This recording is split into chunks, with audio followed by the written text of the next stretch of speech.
Hello, everybody. It is 10:03 p.m. on the East Coast, and we are live. And my computer is already having a fit. Awesome. Probably a shorter stream tonight because I am very tired. I've been working all weekend, and I still um, did not do enough work. So, very tired, very operating at about 2% mental capacity right now. Oh my god, the stupid fucking computer. We're off to a great start. I am so fucking done already, man. Come on, dude. Don't do this to me. Here. Alright. Let's just, okay. There we go. Awesome. Sweet. Let's get started before I pass out. Okay. Alright. What a week. What a weekend. A lot has happened since Friday. Oh my god. Um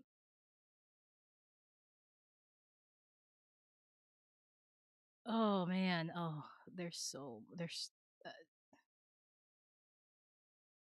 I mean, the big thing obviously, someone tried to take Trump out last night. Crazy. Um I don't have a whole lot to say about the attempted assassination of our president or, his administration members, cabinet members. I don't have too much to say about that other than he's got to have a record at this point, right? Like this has to be a record for.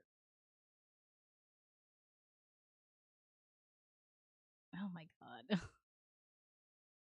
I'm sorry. I'm trying to scroll Twitter to find what I wanted to talk about. Um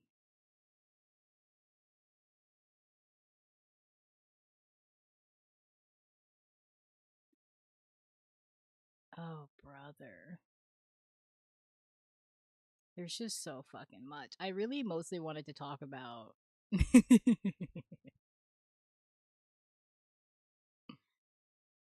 Okay.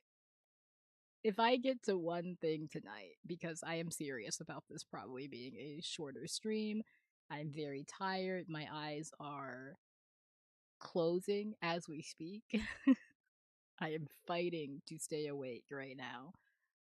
I do want to talk about, first and foremost, our current director of the FBI, who may not be holding that position for too much longer. Get ready to smoke that Patel pack, boys.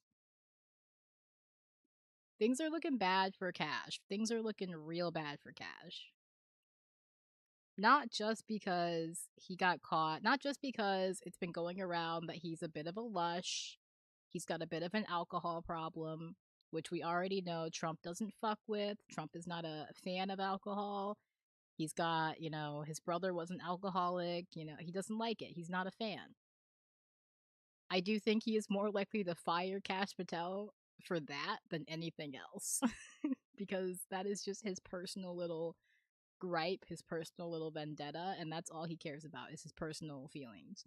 So if Cash Patel is out, it's because he's a drunk. It's because he is too into alcohol and is making Trump look bad, and he doesn't fuck with that. But things just keep getting worse for Cash. Things just keep getting worse. So not only did that big story come out where the Atlantic had 9 sources, which is insane. 9 people went on the record and were like, "Hey man, this guy's got some fucking issues." That's not boding well for you, Cash. But not only that, not only did Cash Patel get outed as, having a bit of a drinking problem. I say outed, but we all saw him pounding brewskis with the hockey team. We all saw him. We all saw him. So, outed is maybe a little bit inaccurate here because I think you have to be keeping something a secret in order to be outed for it.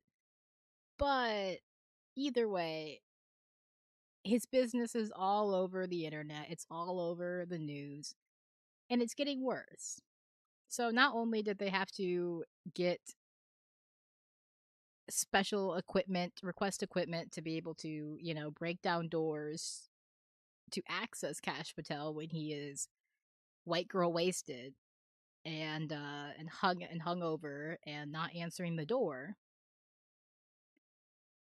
But it seems like last night's big ol' kerfuffle at the White House correspondence event, whatever the fuck it's called, I can't remember. Again, brain operating at 2% capacity right now. um, not only not only was the administration a target, but it seems like Cash Patel was not a target. So he got left off of that list, which normally would be a good thing, but I do think that makes you look a little bit like I personally, if I were in Cash Patel's position and I was not targeted by the attempted assassin, I would feel like they didn't think I was that important. I would feel some type of way about it. I can't lie to you. And I know Cash Patel is feeling some type of way about it because he's insecure as fuck. So, not only, not only, not only did Cash have to deal with all of that, but it would seem that last night, while everything was going down, while people were freaking out, worrying about their lives, the possibility that this could be it, this could be the moment for them, it seems like Cash Patel's girlfriend was holding hands with another man. So, Robert Kennedy Jr. and his wife, Cheryl Hines, came out and were ushered into an elevator. Then Janine Perot emerged. The FBI director, Cash Patel, came tearing across the hallway with two men in tow. His girlfriend was hiding in a room with another man who was holding her hand.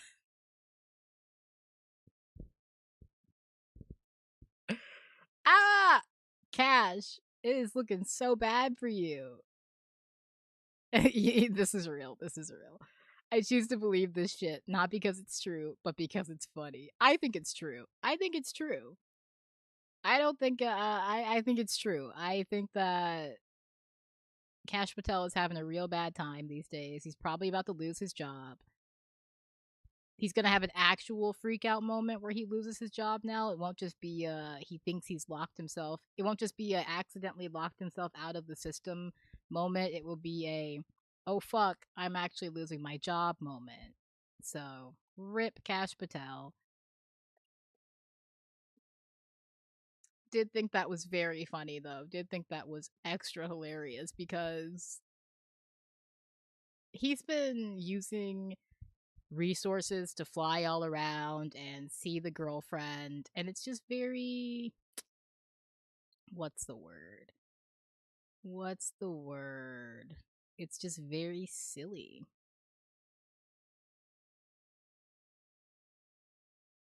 It's very silly.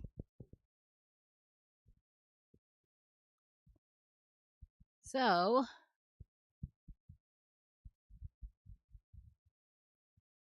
on top of that,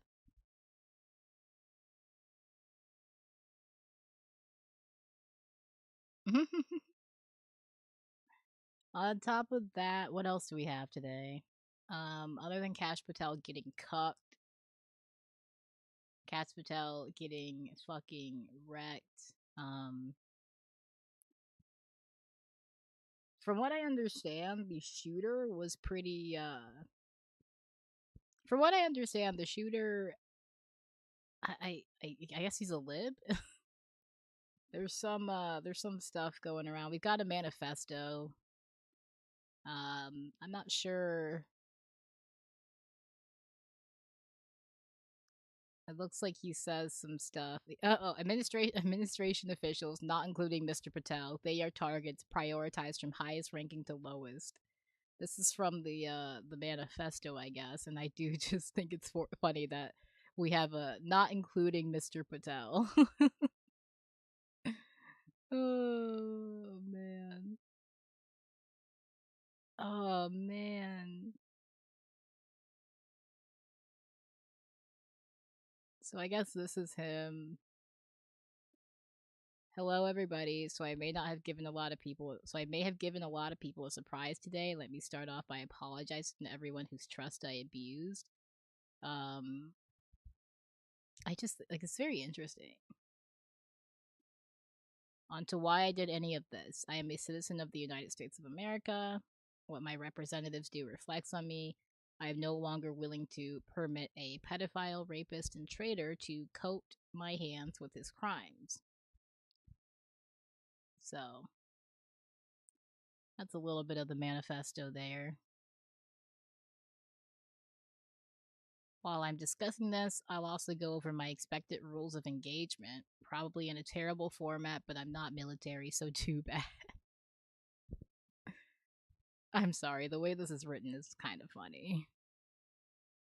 Administration officials, not including Mr. Patel, they are targets prioritized from highest ranking to lowest. Secret Service, they are targets only if necessary and to be incapacitated non-lethally if possible. AKA, I hope they're wearing body armor because center mass with shotguns messes up people who aren't. I mean, yeah, I guess, yeah, that's true. Hotel security, not targets if at all possible, aka unless they shoot at me. Capitol Police, same as hotel security. National Guard, same as hotel security. Hotel employees, not targets at all. Guests, not targets at all. In order to minimize casualties, I will also be using buckshot rather than slugs, less penetration through walls. I would still go through most everyone here to get to the targets if it were absolutely necessary on the basis that most people chose to attend a speech by a pedophile, rapist, and traitor and are thus complicit, but I really hope it doesn't come to that. Interesting. So I guess that's the manifesto.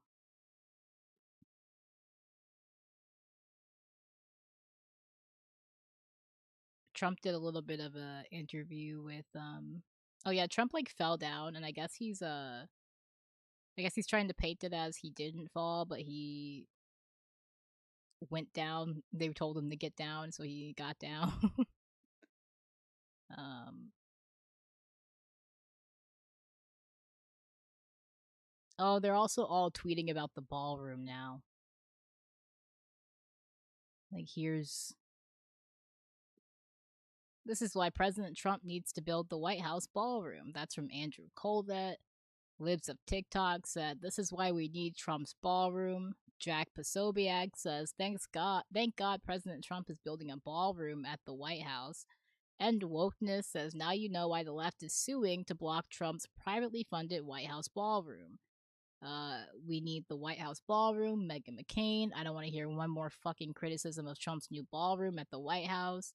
Now you know why they don't want Trump to build a ballroom in the White House. I don't want to hear another word from Democrats about the White House ballroom or DHS funding. Listen, I'm not going to say that all these people are being funded and being told to say this shit, but it kind of sort of seems like maybe some of y'all are receiving some notes from somebody here.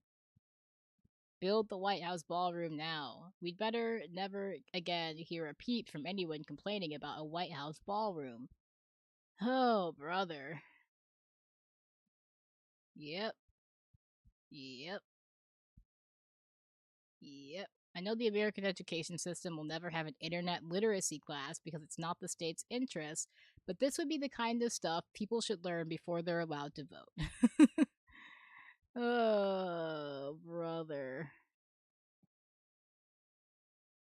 Oh, man. And of course, everybody's trying to blame this on Hassan too, which is crazy. Like I, I, uh, I don't know what to fucking say.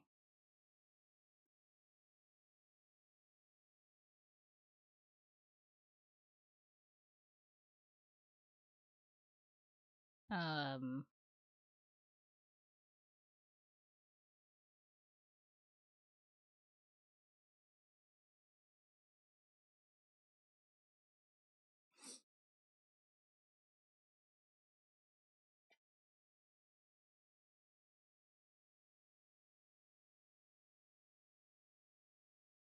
yeah, yep, yep. Oh, lives of TikTok. Oh, okay, also trying to blame Ilhan Omar, I guess. The narrative is the left is evil, of course, and it's the same shit that happened after the Charlie Kirk assassination. They're kind of reheating their nachos. They're redoing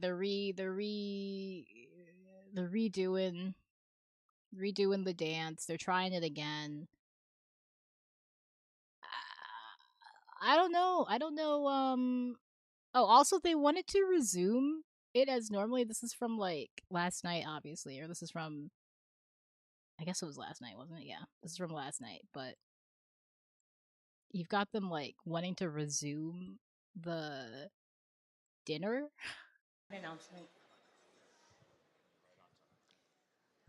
I know everyone's going to want as many details as possible, and right now we don't have that, but I can tell you that our program is going to resume momentarily. And we will have more details to share also momentarily, but for now, please just be patient as we figure out just how much time it will be, but it shouldn't be that much longer. Thank you very much. Thank you. We have Yeah, yeah, yeah. All right. Well, I don't have too much else to say about this. They're gonna try and redo the Charlie Kirk shit. I'm not gonna say my thoughts on what I maybe wish would have been the outcome here because I do just think that unfortunately, with every subsequent. Actually, let me not finish that sentence. I do think that with every subsequent, attempt that is made on Trump's life, it does get, harder to pull it off, which I'm not saying I want that to be the case. I do not want that to be the case. I'm not endorsing this action in any way, shape, or form. I'm just making an assessment here. I think the person who got the closest was, the person who actually managed to shoot him. So, yeah, I don't know. I don't know, man. This is just kind of crazy. Oh, last one. Erica Kirk crying, walking out. Oof. I just want to go find. Now, some people have been a little harsh on her, and I will say that while she was not there for Charlie's assassination, I do imagine that this was probably fairly traumatic for her. I can understand how she's probably there in that moment being like, well, shit, I'm gonna end up like my husband and I'm going to leave fucking two kids orphaned in that process. So I can understand her being a, newly single mother at this point. Maybe she's thinking about her kids. Maybe she's thinking about, them having them losing both of their parents to gun violence. I suspect that that has a bit of an emotional toll on someone. I don't know if that's what Erica is currently experiencing in this moment, but I do think people have been a little hard on her. But it is she she is just kind of hard to take seriously though. Like that is the problem with Erica. She's hard to take seriously even in a moment where I do think that she's probably having a genuine reaction to what is happening. It is hard to take her seriously. I just want to go find Suzanne.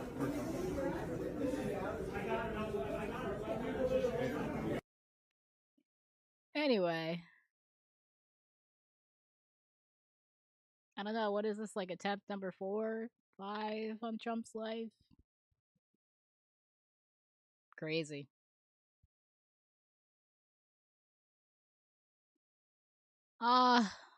What else we got here? I've been like busy all weekend and did not have time to really plan out the stream tonight. Oh, uh, uh, uh, uh, uh, uh, uh, right? That's true. That's a thing that's happened that we can talk about. Hold on. Megan Thee Stallion and Clay Thompson. listen, listen. This has been a fucking mess because people have been people have been trying to make it out as if Clay is being like, oh, Megan actually cheated on me, and uploading clips that don't even say that shit, and then turning around and you just have it's peak celeb drama, and I feel like everything is such high stakes these days that we don't get these moments anymore. They kind of fall by the wayside, you know? Like I miss frivolous celebrity drama. I really do. Like everything is such high stakes these days. Everything that happens is like the world getting worse in like a significant way. And so, yeah, fuck it. Megan Thee Stallion seemingly accuses Clay Thompson of cheating in new Instagram story. Cheating had me around your whole family, playing house, got cold feet, holding you down through all your horrible mood swings and treatment towards me during your basketball season. Now you don't know if you can be monogamous. Bitch, I need a real break after this one. Bye, y'all. Um, my take. She needs to start dating women. It's time to write off men. Like the men can't handle you, bestie. They are not ready for you. You need a woman. You need a woman in your life. Like that's it.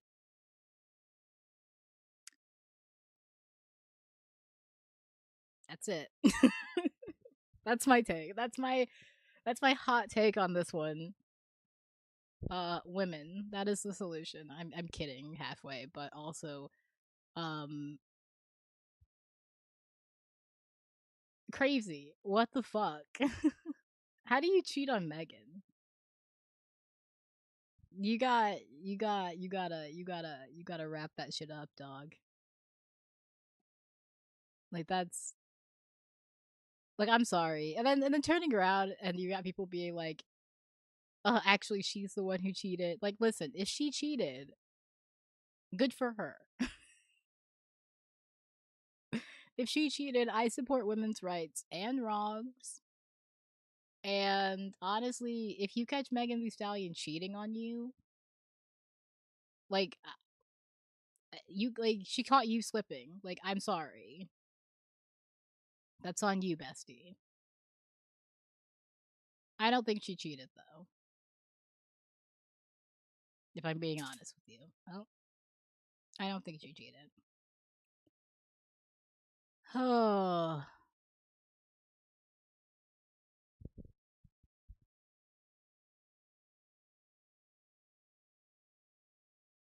it's crazy.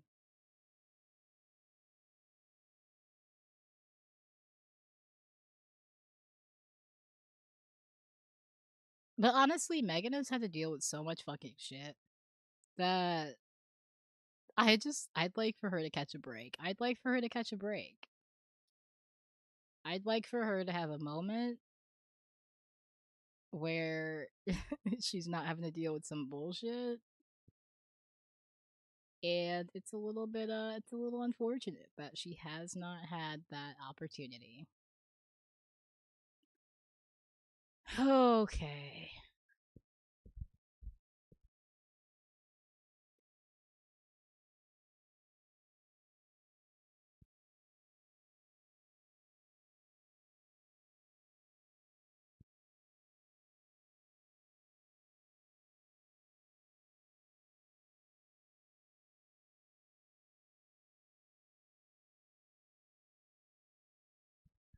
Um.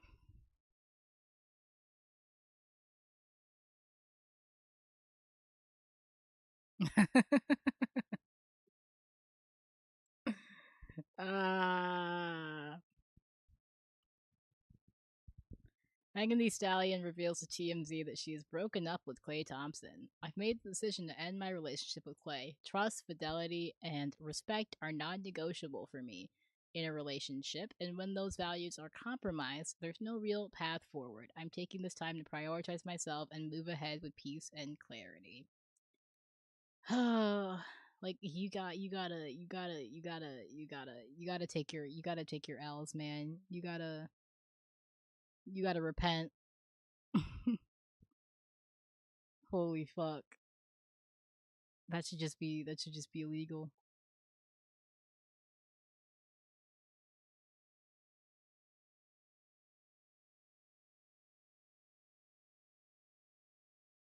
Oh my god.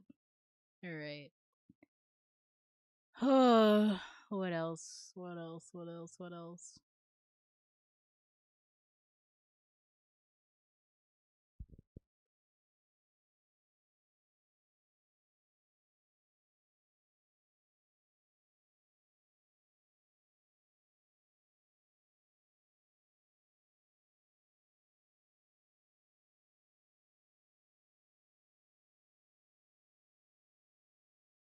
Um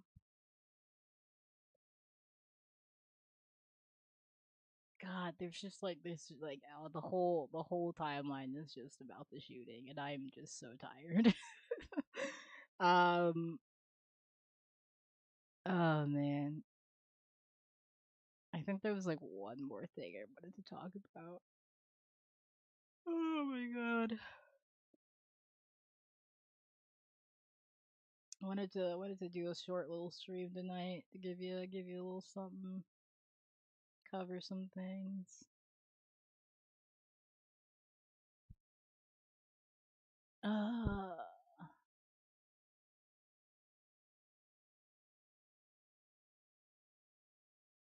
what else did we have on the docket?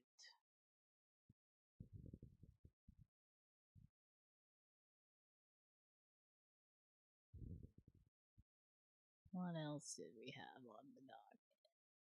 Oh, I remember now. We'll do this. We'll do this real quick. And then I will probably call it a little early here. Oop, that's not what I meant to click on. Where did I save that? It's in my watch later.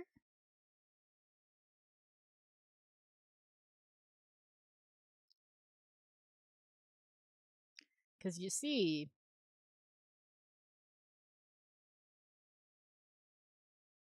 Turning Point USA has been experiencing a bit of a event. You know, they've been having a bit of a time here, so to speak. Oh, where is it? And this video came across my time, my feed, my homepage, whatever you want to call it. This video came along, and in this video, you had this fucker.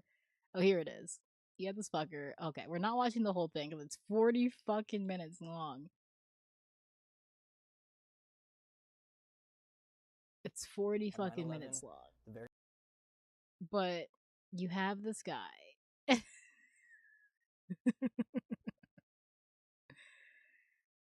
And I guess this has been a little bit of a thing that's been happening behind the scenes, or not really behind the scenes, but in the periphery. It's just no one's been paying attention to it because there's so much other shit going on.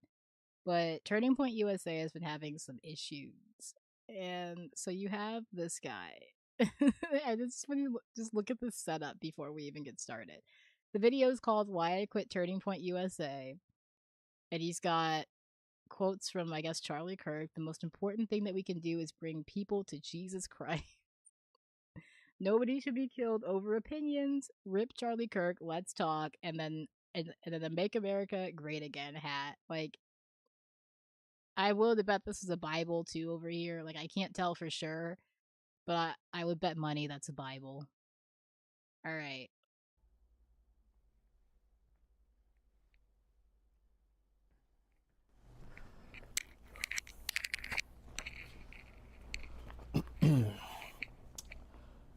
This is why I'm quitting Turning Point USA. This is a letter I have written exactly 7 months after the assassination of Charlie Kirk that I will be sending to my TPUSA chapter at Texas State University. This letter includes my opinions and thoughts on many things that are always subject to change. I have an open mind and I critically think to the best of my ability. The pursuit of the truth is all I care about. I'm utilizing my First Amendment right to share what I believe to be the truth and leads that help us get close to the truth about what happened to Charlie Kirk on September 10th, 2025. Why I quit TPUSA. To the Turning Point USA chapter at Texas State University and to whom it may concern. These past 7 months have been some of the craziest times of my life. Like, I just, these past 7 months, bro. So I thought this was a motherfucker who had been, in Turning Point USA prior to the Charlie Kirk assassination. But no. Like the troops, like the average American, like the dumb fuck American who heard the call post 9/11 to join the military. This motherfucker heard the call post 9/10 to join Turning Point USA. And now, 7 months later, he's quitting. And I'm just I, like I think that this really does just kind of show where Turning Point USA is, because this is not like an isolated opinion that he has, as far as I can tell. It seems to be something that is shared with some other people, but he's also an influencer too, which is like funny as well. Ups and downs, clarity and confusion, meeting new people, making new friends, seeing darkness come out of people, and seeing the light that opposes it in others. On September 10th, 2025, we witnessed one of the darkest days in American history. On a college campus just like ours, Charlie Kirk, an innocent man, was assassinated for being a Christian and for standing up for one thing, the truth. I'm sorry, but calling the Charlie Kirk assassination one of the darkest days in American history,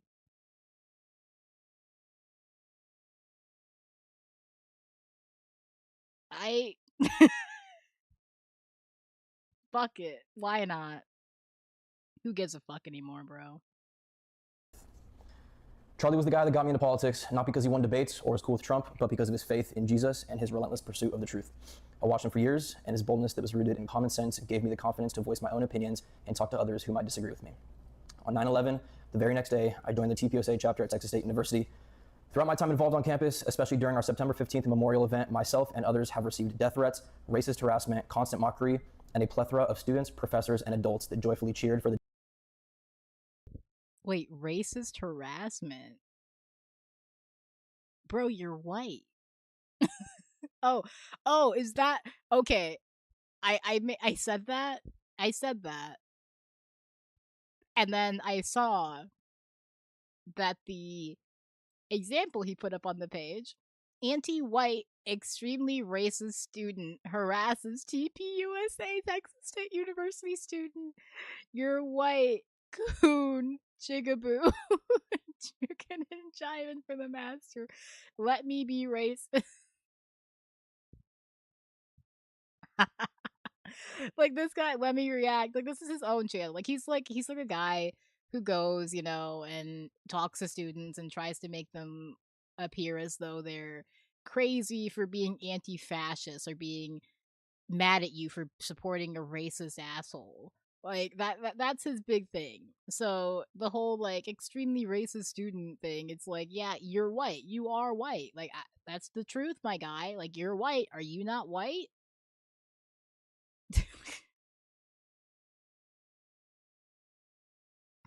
And then you've got him posting libs of TikTok because somebody told you to off yourself. Oh, baby boy.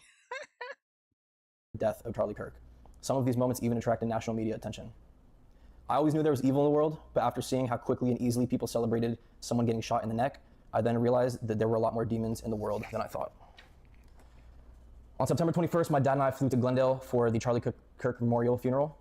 I can go on and on about that trip because it was truly one of the most powerful things I've ever witnessed, but that's not what this letter is about. As I get into my main point, I want to start off by quoting Charlie when he was on the PBD podcast in 2023. Quote, "My pattern recognition over the last 5 years has become pretty sharp. COVID, Maui fires, Epstein. When I see a story and it doesn't click, our guts are usually right." End quote. As each month has gone by since that September 10th day, I truly believe this is the unfinished progression of the fallout of that event, the stages of how it has unfolded and how it will continue to unfold.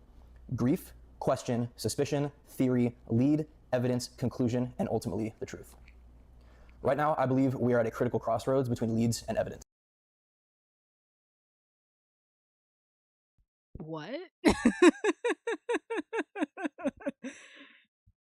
Is this the Candace Owens cycle of grief? The Candace Owens stages of grief of grief, question, suspicion, theory, lead, evidence, conclusion, the truth.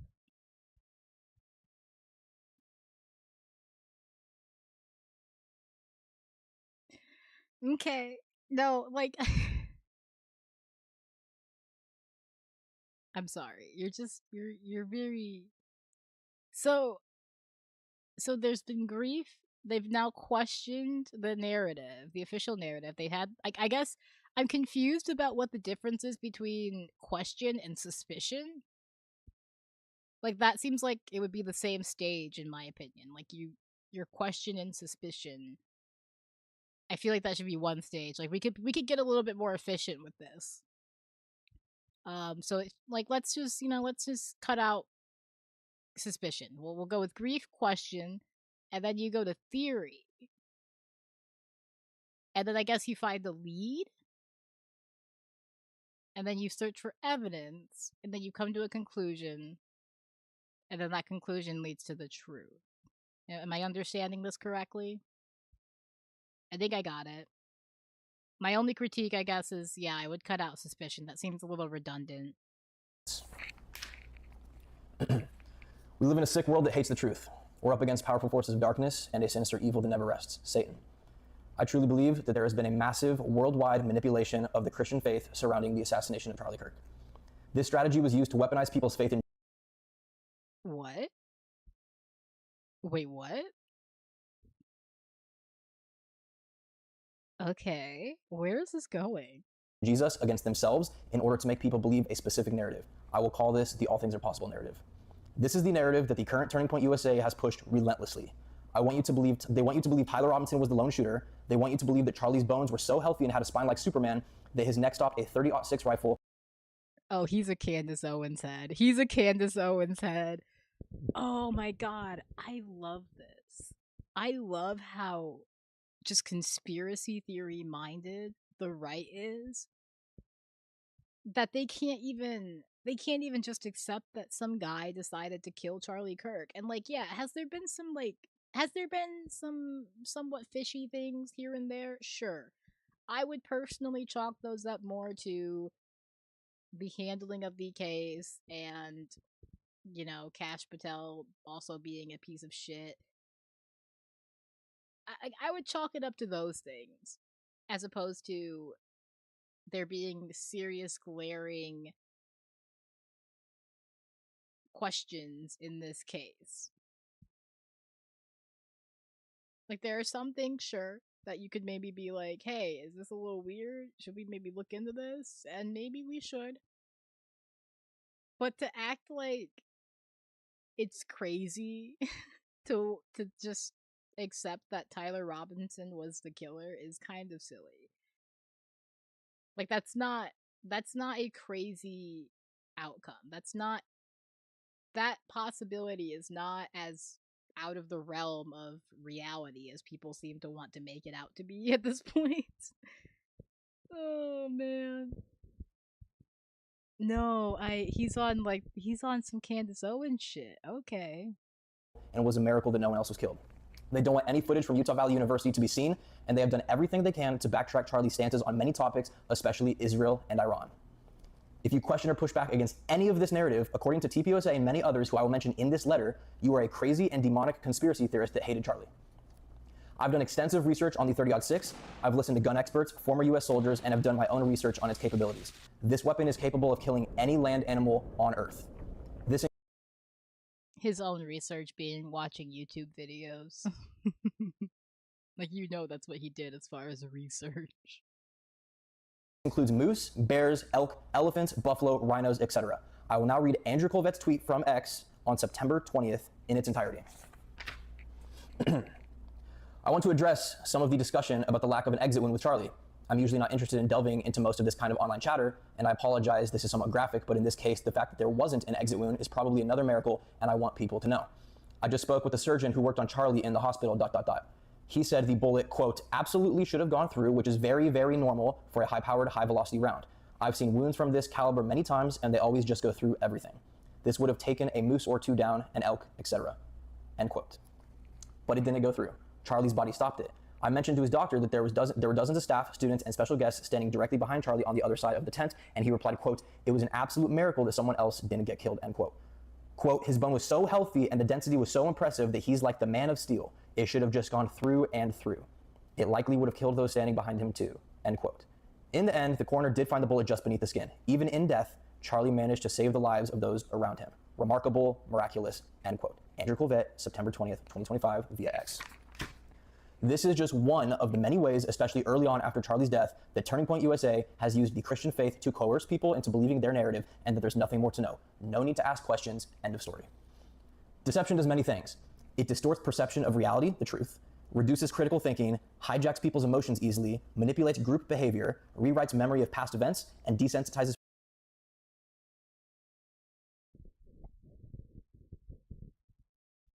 Like,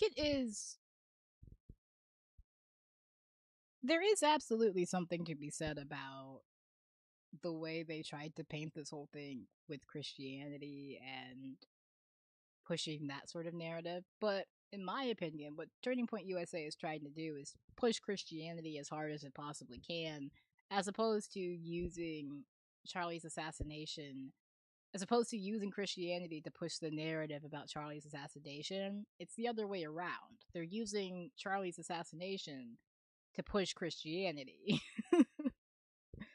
And I do think that this guy is like kind of getting his wires crossed a little bit. He's not really realizing what's happening here, which is funny. People to contradictions. And now comes the part of this letter that will be controversial to many. The reasons that ultimately led me to completely disassociate from Turning Point USA. I have three main reasons. Number one, Erica Kirk. I have three main points with Erica that I will briefly address. Number one, LMAO. He said, fuck you, Erica. ASU, Arizona State University. Erica Kirk held an unregistered secret meeting that triggered a formal investigation and massive lawsuit. Someone leaked a video saying whether or not we should be, showing Erica talk about the war, saying whether or not we should be at war with Iran. She said, quote, my husband isn't here to say whether or not we should be at war with Iran. I would love for him to be here right now to tell us if we should or should not. I would love it. I miss his voice more than anything in this world, end quote. She deflected the student's question about Iran and told the chapter to focus on freedom of speech. Charlie's stance on Iran was extremely clear. Go look at the videos and do your research. Number two, University of Arkansas. In early March, Erica Kirk visited Arkansas and was joined by Governor Sarah Huckabee Sanders. Keep that brief interview in mind for future reference. 1 week later, the TPUSA chapter at the University of Arkansas announced that they unanimously decided to completely disassociate from Turning Point USA and would move forward as the Young American Revival at UARK.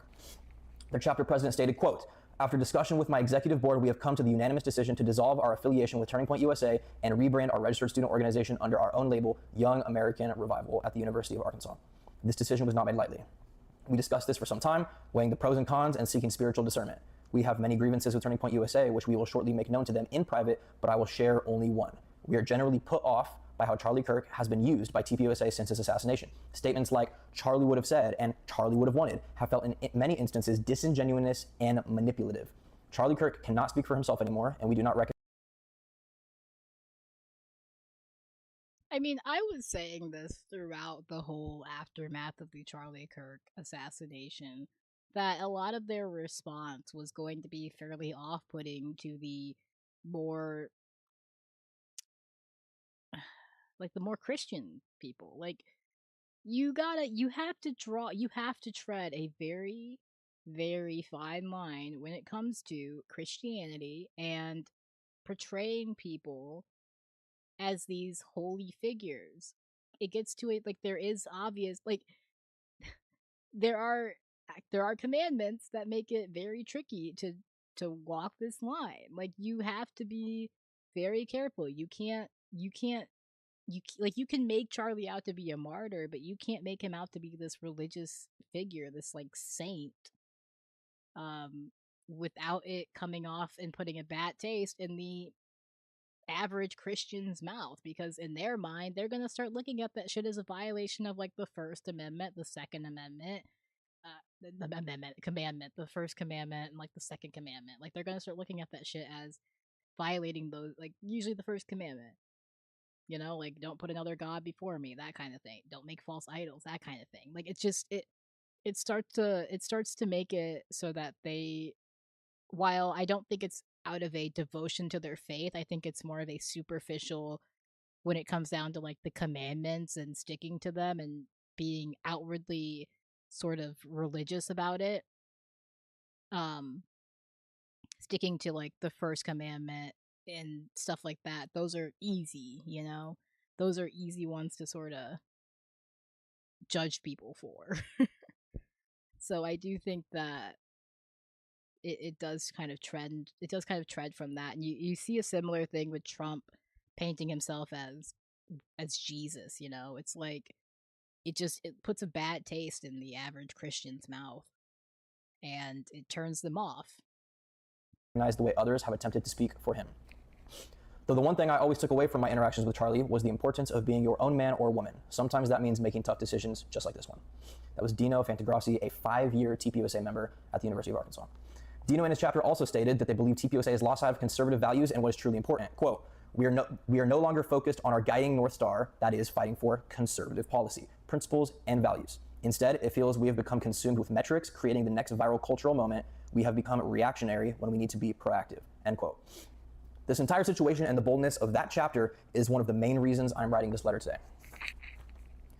Number 3 on Erica Kirk, the leaked Zoom and audio. On January 28th, a TPUSA internal call led by Erica Kirk on September 16th, 2025 was leaked. This call took place 6 days after her husband Charlie Kirk was assassinated on live TV. I encourage anyone reading this to watch that Zoom call in its entirety through an unbiased lens. Pay attention to what was said, the tone, emotion, body language, and the timing of this call, 6 days after he was killed. She starts off the Zoom call joyfully laughing and smiling about the thumbs up on the call. She then, in the most emotionless and disingenuous way, says, quote, I just wanted to say first and foremost, my heart obviously is broken for you guys as much as it is for our family. You guys lost not only a boss, but someone that you looked up to, end quote. She then assures the employees that no one's job is in jeopardy because you're family. I want to highlight some quotes from that call from her. Quote, everyone grieves differently, so if someone's acting weird, don't read into that. The fact that a lot of you guys are here in office, that's what he would have wanted. We're going to work hard because that's what he would want. I want our family to stay together. I feel so blessed and honored, end quote. On January 27th, audio from a Zoom call on September 22nd, 2025, one day after Charlie Kirk's memorial funeral in Glendale, Arizona, was leaked. I again encourage anyone reading this to listen to the call in its entirety through an unbiased lens, as I will only be briefly mentioning some of the quotes from that call. She starts off this call laughing again and smiling about the Zoom emojis. Totally joyful, unbothered tone. Here are some of the quotes. Quote, the fact that we were able to pull off an event of the century. We had thousands that were registered to vote. I think we're at like over 200,000 for merch sales. My husband's dead. Like, I'm not trying to be morbid, but he's dead. We are moving forward. Turning Point USA 2.0 with Charlie in our hearts, and that's what he would want. And then she laughs briefly after. Full steam ahead, you guys. Charlie would want us to get back to work. We have so much to do, which is exciting. This clip directly from the Candace Owens podcast. He couldn't even get the actual original leaked Zoom audio. He just took it straight from Candace's podcast. Because I do think there is like an actual like recording out there that isn't from Candace's podcast. But, you know, why the fuck not? It's crazy how much of this you can trace back to Candace Owens, dude. Oh, Candace, the woman that you are. Charlie in heaven is like, you guys thought you had a busy schedule, then just you wait. He's doing some awesome things with Jesus in heaven right now. Since his assassination, we have 100,000 chapter requests. We have 300,000 new donors. I think we have 50,000 plus hat orders to fulfill. We have over 20,000 AmFest registrations, end quote. This is not normal. It is deeply disturbing, and I refuse to stay silent about the obvious disingenuousness spewing out of this woman's mouth. I was at the funeral. I was at AmFest. I was at TPUSA headquarters and saw the thousands of vigils there. I defended this woman for months. At the time, her speech at the funeral genuinely made me emotional. I stood up for her online and in person in the midst of death threats, mockery, and satanic hatred that was thrown my way on a daily basis. No one was rooting for her more than me. I was unfollowed by so-called friends when I was posting about all of this. When it comes to Erica Kirk, no one, at least that I know of, stood firmly on her side through everything more than me. But I was raised right. I was taught from a young age to have discernment, to not blindly follow the crowd, and to not be a sheep. And this is what most Christians lack. The ability to take time to critically think and the will to stand up and fight for the truth, regardless of what people think about you. The raw, authentic emotion I have seen in so many fellow college students and others over the past 7 months doesn't even compare to the bad act Erica has put on for all of us. We are in the midst of a mass deception and a worldwide manipulation of the truth and the Christian faith when it comes to the assassination of Charlie Kirk on September 10th, 2025. My second point for leaving Turning Point USA and writing this letter. Aubrey Leitch and other fired former Turning Point USA employees. Aubrey is the former public relations manager for Turning Point USA and was part of the mass termination group that was fired in January of 2026. She worked for the ATK company, which is Andrew Colvette's private business that contracts out with Turning Point USA. She had been with Turning Point USA since 2021. She stated, quote, "I wanted to work hard for both Andrew and Charlie, for my coworkers and for the Lord. I really believed in the mission of Turning Point and what we were doing," end quote. Aubrey was pulled into a meeting with Andrew Colvette and Marina Minez, the CMO of TPUSA, and was told she was fired, reason being a totally bogus Uber story that sounds completely made up of her. These next statements from Aubrey and others like them from ex-Turning Point employees are another one of the main reasons I'm writing this letter today. Quote, "I just have a gut feeling that I was terminated from Turning Point because I am questioning the narrative of what happened to my role model and CEO Charlie Kirk on the day of his assassination. What is being told to us in the mainstream media just doesn't add up to me. And I'm really hopeful that one day it will, but as it stands right now, it just doesn't. As an American citizen, I have the right to my freedom of speech and my freedom of thought, and I have a lot of concerns and a lot of questions about what took that day and the events leading up to that day." She goes on to say, "It is from my own experience that you can't question the narrative and work at Turning Point. That is how I feel, that is how other people I've talked to feel, and it goes against everything that Charlie ever stood for. Charlie was someone who did question things, who did challenge the narrative. I'm not going to just idly sit by and hope the truth comes to light. I'm going to take action. I'm going to ask questions. I'm going to talk to other people, and I refuse to apologize for having my own freedom of thought, which is something that Charlie ingrained in me and so many other young people. All of these people who have been terminated were the most hardworking, honest employees that Turning Point has ever had. I'm doing this for them, and I'm doing this for friends who I consider family who are still there. It literally breaks my heart to make this video, but I know that I owe it to Charlie and that this would be the expectation for me. And so that's why I'm doing it. Everything's for Charlie," end quote. I encourage anyone who is reading this to watch her video in its entirety through an unbiased lens. Number 3 of why I'm writing this letter, Candace Owens. Candace Owens has become the most demonized and hated person in conservative politics in recent memory, and it's not even close. Numerous people have told her to shut up and stop asking questions from the beginning. On September 17th, 1 week after Charlie was assassinated, I posted one of the most important videos I've ever posted still to this date. That same day, Candace commented on my video, and I knew that what I was doing was right. Evil absolutely hates getting exposed, and demons truly. Oh, okay. So I was right. He is a clandestine operator. He is a Candace Owens head through and through. Okay, King, I see you. Oh my god. Like this is like how popular is this guy? Cuz again, I did say he's okay, so 2.9 2,000 subscribers. That's not very many, but I don't think YouTube is his main platform. He looks like a TikToker or something. Um Let me see if I can't see, like, I want to see his platform on, like, TikTok.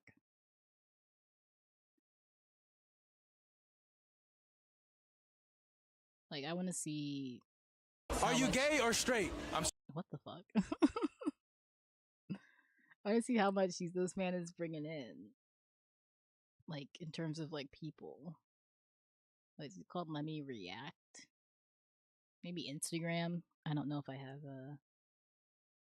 like, Instagram set up on this. No, I should have Instagram. I can look at Instagram. Yeah, not that many. Okay, maybe TikTok is not his. Who is this guy? Let's see his Instagram. How do you have so many? How are you going like viral?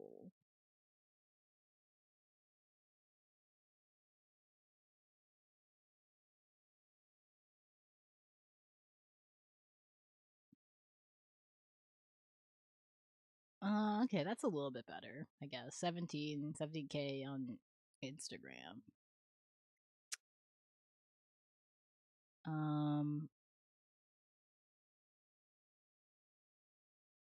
Yeah, I don't know. He's just kind of interesting.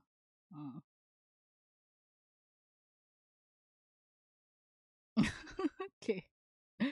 Yeah, he's a Kansas head. He's a Kansas head. Do walk among us. I encourage anyone reading this to watch my September 17th video in its entirety for a biblical lens. The truth matters. No one has worked harder in this investigation of Charlie Kirk's murder more than Candace. I posted a tweet on X on October 6th that still holds up today. I said Candace Owens is currently the most important journalist in America, and it's not even close. She's exposing evil and asking questions that no one else will. Let me react via X. All because she has questioned the official narrative surrounding the death of her friend, she has been relentlessly called a demon, psychotic, evil, and, quote, literally the most evil human being to walk the face of the earth. The reality is, Candace is all those things, but not because of the Charlie Kirk assassination, but because of all of her other vile shit that she has said. Some of the main people blindly regurgitating this hatred include Graham Allen, Dan Bongino, Ben Shapiro, Tim Pool, Brandon Tatum, David Harris, Laura Loomer, and Jeremy Boring. You are all untruthful, low IQ, un-American cowards. God, they love that low IQ shit, bro. They love throwing that one around, dog. And I don't even fuck with like the people he named, but goddamn. Like, get a new insult. We get it. Low IQ. You think people are low IQ. I'd have to give a fuck. I'd have to put any amount of merit into the measurement of IQ in order for that to mean anything to me. I think IQ is fucking bullshit. So now where do we go from here? Where the fuck do we go from here? I don't give a fuck. That's really all I have to say about Candace. Her videos speak for themselves. If you aren't watching her episodes and seeing how she makes her connections, who her sources are, etc., you literally don't have a valid opinion. Okay, I've watched a lot of her episodes, and I think a lot of the conclusions she's come to are insane. So now where do we go from here? Because I have watched a lot of Candace's Charlie Kirk coverage. I have sat through a lot of that shit, and I have come away feeling more confused than when I went in.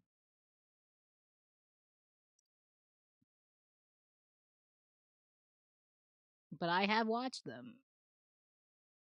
I'm not caught up because, there's so much happening in the world, but I have watched them.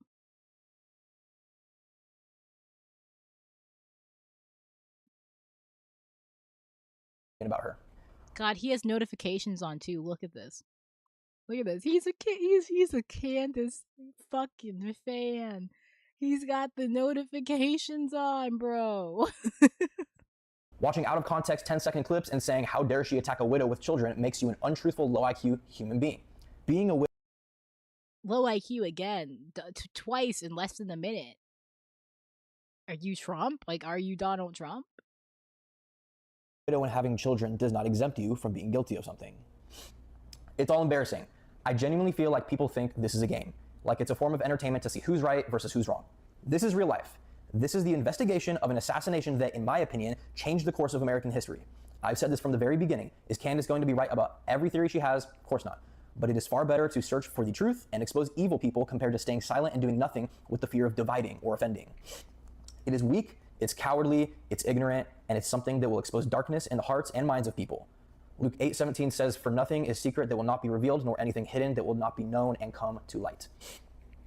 In the midst of all the lies and trash thrown at Candace and anyone pushing back against the narrative over the last 7 months, I've been thinking about that scene from the movie Prisoners where Jake Gyllenhaal, who plays a detective, is totally pissed and throws everything off his desk because he can't figure out what happened to the kidnapped little girl he was trying to find.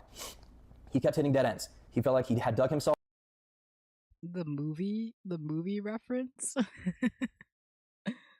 I love Americans so much because we really don't know how to view anything through like any other lens than media.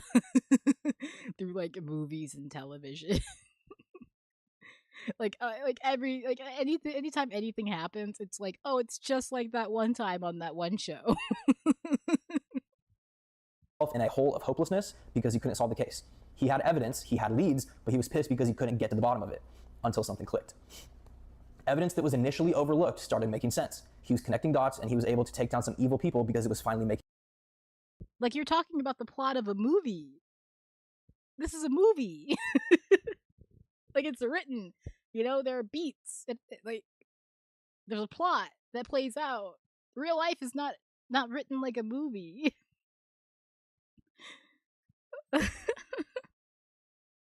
Sense. Now back to Charlie.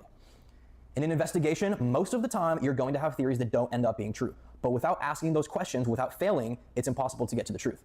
So anyone trashing Candace. Yes, but Candace is not. Candace is a civilian. And I'm not saying that civilians can't play a part in helping to solve crimes, but there is a role that civilians play, okay? There is a role that civilians play, and then there is a role that, you know, the professionals who are tasked with solving this crime play. And we can honestly have a long conversation about the efficacy of the professionals of the police because I think they suck at their jobs too. Like we can talk about that shit till the cows come home. But acting like Candace, it's just doing what anybody would do, you know, it's just doing the normal thing in investigating this case that she's not involved in because she's a civilian. Like, the idea is that the officers have access to resources and information that we don't. Now, obviously, that is, you know, debatable. It can, you know, it changes, but that is the idea. The idea is that they have access to tools that they can use that we do not to get information, to get evidence. Candace, all Candace can do is go on her podcast and present an idea. That's it. Like, she doesn't have access to tools or resources to investigate it, to seek out the information. She has to either rely on the mommy sleuths, you know, the people who watch her podcast to provide her with information from their personal investigations, which is, you know, not exactly the most reliable avenue. Or she has to sit up there and just be like, "Hey, I came up with this shit. What do you guys think?" Like that, that's the extent of Candace's investigation. Candace for trying to find out what happened to her friend that was murdered in broad daylight, you seriously need to check your hearts and minds because some of these people genuinely make me sick. I don't care how long it takes, evil needs to be exposed, and the only way that can be done is if the truth is the guiding light of your life. September 10th, 2025. I do not believe Tyler Robinson killed Charlie Kirk. The bullet they claimed killed him makes no sense, the angle makes no sense, and the narrative makes no sense. At this point in time, and since early on, I was told to believe that Charlie, at this point in time, and since early on, I believe that Charlie Kirk was betrayed by people close to him and was killed with an exploding lavalier lapel mic. The blood that came. What? Wait, is this a theory?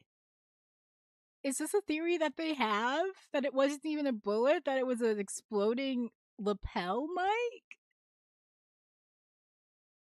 This is the first time I'm hearing of this. Did he come up with this on his own? There's no way he came up with this on his own. Oh my god. I didn't even know they had like alternative theories about like I thought we all agreed it was a gunshot, you know? Like I thought we all agreed it was a shot to the neck. Whether, you know, like the caliber of the gun, like the bullet, that kind of thing, like that's all debatable, I guess, but I thought we all agreed it was a gun, like a bullet to the neck. But apparently, I like, how does this work? It's on the wrong side. Like, look at this. Like, how does this work? Like he gets shot on this side, doesn't he? Is this from a different day? Like, Gushing out was an exit wound. no, see? How does this work? The blood that came gushing out was an exit wound? Does he think it does he think it went in from this side and went that doesn't make any sense. How does this make more sense than just how does this make more sense than just Tyler Robinson shot it? What the fuck? This theory is supported by the fact that his shirt puffed up upon detonation. Are you serious? Oh my god, bro. Oh my god. Bro doesn't understand ballistics. Bro doesn't understand physics. His necklace was violently flung off, and one of his security guards can be seen clenching his fist the very millisecond that the explosion went off. I think the sound of the shot.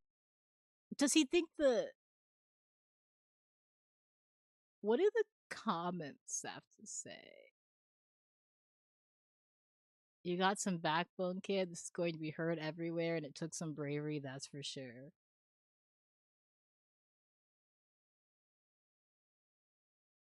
How does this video not have 1 million views yet? I pray Candace sees this. We need to share this far and wide. Oh my god. Do they really think it was like it was an exploding microphone and not just a bullet? Shot was way too high-pitched, and the circumstances surrounding Charlie's autopsy were extremely suspicious. We still haven't seen or even talked about the camera 5 feet away from Charlie to his left, the same side as the exit wound. And this is an alternative theory that I had after watching some of Baron Coleman's videos, but if it's not the exploding lapel mic, I think that the shot came from the Sorensen Center and not the Losi Center. Like, oh, so you think it could have been a shot? Wait. Oh my god. So it could have been a shot. Now you're just saying it came from the wrong building. Like, this is what I mean when I say these people don't actually have any concrete ideas or anything. They just have a lot of vibes. They have a lot of vibes-based, half-baked conspiracies. Like, it's barely even locked in on anything, like, tangible or anything real. they're telling us. Let me explain. So this is the angle that they're saying Tyler Robinson took the shot from, which is directly in front of Charlie from the Losi Center, and this is the angle from the Sorensen Center that makes a lot more sense to me. And then I also remember seeing multiple videos of people saying they saw a muzzle flash right when the shot went off, so I'm going to show some videos of that, and then all... Like, you're... Okay, I'm gonna stop this here. I think you got the gist of this. He's gonna go through his own theories about what he thinks happened and all sorts of shit. I'm sure they're fun. Maybe I'll come take a look at it later. But this was like this has been going around. This has been popping off. Not just this video, but there's been some articles and stuff about Turning Point USA, and I don't really know too much about what's all going on over there. But there's a lot of there's a few different articles, and obviously people on Twitter are obviously always willing to dunk on Erica and the new Turning Point USA, but oh man. Oh man. All right. I am going to cut this stream short. It's been a pretty short stream for the night, but I am tired. And oh, wow. All right. That's it. Thank you for watching. Take care of yourself, all that lovely stuff, and check out my links down below. Hit that like button, hit that subscribe button, and I will see you all later. Thank you, and goodbye.